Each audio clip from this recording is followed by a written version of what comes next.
Est-ce que tu penses que la musique est quelque chose d'essentiel dans la vie? Ouais, c'est essentiel, je pense. Ok. Et pour toi, Pierre? Oui, complètement. Est-ce que vous voyez même un monde sans pouvoir écouter de la musique? Il y aurait des morts, il y aurait des morts. Des morts. Il y aurait des Ça morts. serait compliqué. Impossible.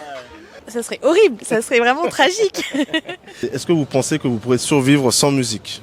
Ou est-ce que vous pensez que la musique est essentielle dans la vie?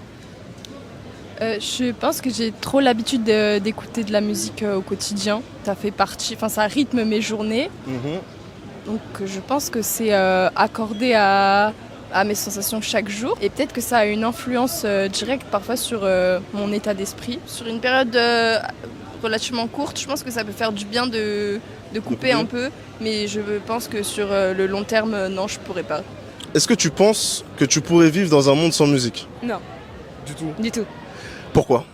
Parce que ça met trop de la bonne humeur, enfin ça t'accompagne dans tous tes moods, etc. Que tu sois dans un bad mood ou juste tu te lèves le matin, en fait tout de suite ça te met de la couleur dans ta journée, donc impossible. Et pour toi? Alors je pense que la musique ça stimule un sens déjà de base super essentiel en tant qu'humain, donc oui. Ça influence vachement sur les émotions etc. Ou même ça apporte pour beaucoup de gens de l'aide. Mais après je pense que oui je pourrais survivre sans musique. Mais dans un monde où j'ai déjà connu le fait de vivre avec la musique, ce serait compliqué. Est-ce que tu as une musique que tu écoutes souvent quand tu es triste? J'ai pas de musique en particulier, on va dire c'est plutôt une artiste qui me remonte le moral. Ok. Est-ce que je peux savoir son prénom? Oui, bien sûr, c'est Beyoncé. Beyoncé? La queen. C'est quel son de Beyoncé qui te...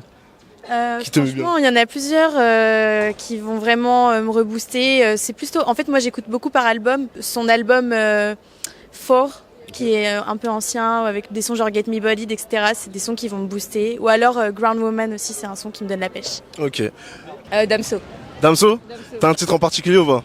Enfin toutes, enfin franchement, genre son album Batterie Faible, même son nouveau, genre franchement Impardonnable ou des choses comme ça, Ouais, il est pas mal. Genre je vais le voir au mois de mai prochain là, genre... Aïe aïe aïe, bien joué. Est-ce que vous avez un artiste qui vous a accompagné tout au long de votre vie quand ça allait pas bien, dans les hauts, les bas? Bac. Bac. Ok. Waouh. Je sais même pas quoi dire carrément. Incroyable. Et pour toi, Annelle? Non, j'en ai pas. Non, pas du tout. Surprenant un peu. Je veux dire The Cure. Nice. Et pour toi? Moi je dirais Cocteau Twins. C'est des voix un peu de sirène. Et du coup, Beyoncé, est-ce que c'est l'artiste qui t'a aidé à traverser tous les mauvais moments de ta vie? C'est l'artiste qui te suit depuis que t'es toute jeune ou bien? Ouais, c'est ça, c'est que je l'écoute depuis que je suis petite. En fait, elle m'a beaucoup inspirée. Je trouve que c'est, enfin, au-delà d'une chanteuse, j'aime ce qu'elle fait dans la musique, mais je trouve aussi que c'est une femme inspirante. Elle est indépendante et elle porte beaucoup de messages, justement pour les femmes, être indépendante, s'assumer, être fière de soi. Et comme c'est moi toutes les valeurs qui me représentent aussi. Donc c'est pour ça que j'ai grandi avec elle et récemment j'ai fait un post justement, j'ai dit on a toute une Beyoncé qui sommeille en nous et c'est souvent l'exemple que je cite. C'est quoi ton son de Beyoncé? Le son que tu pourrais donner à quelqu'un pour que remonter la pente ou autre? Franchement c'est Ground Woman, c'est vraiment le son phare en mode, c'est le titre c'est genre je suis une femme, je suis une grande femme et en mode je suis accomplie et j'ai réussi et c'est le son de la réussite en fait. Ok, c'est beau. Bah moi c'est Michael Jackson.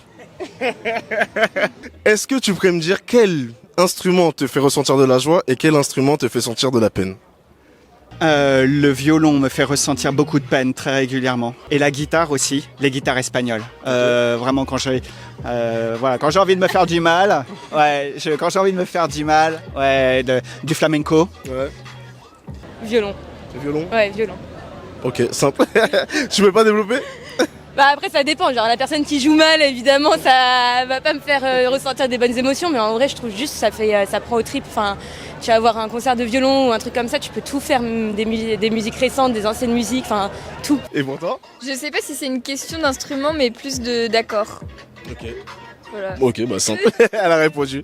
Est-ce que tu pourrais vivre sans danser ou bien est-ce que tu pourrais vivre sans écouter de musique?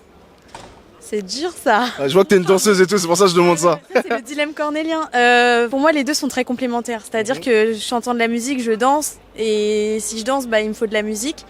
Mais à choisir, je pense que je préférais quand même toujours pouvoir écouter de la musique parce que je pourrais danser dans ma tête en écoutant de la musique.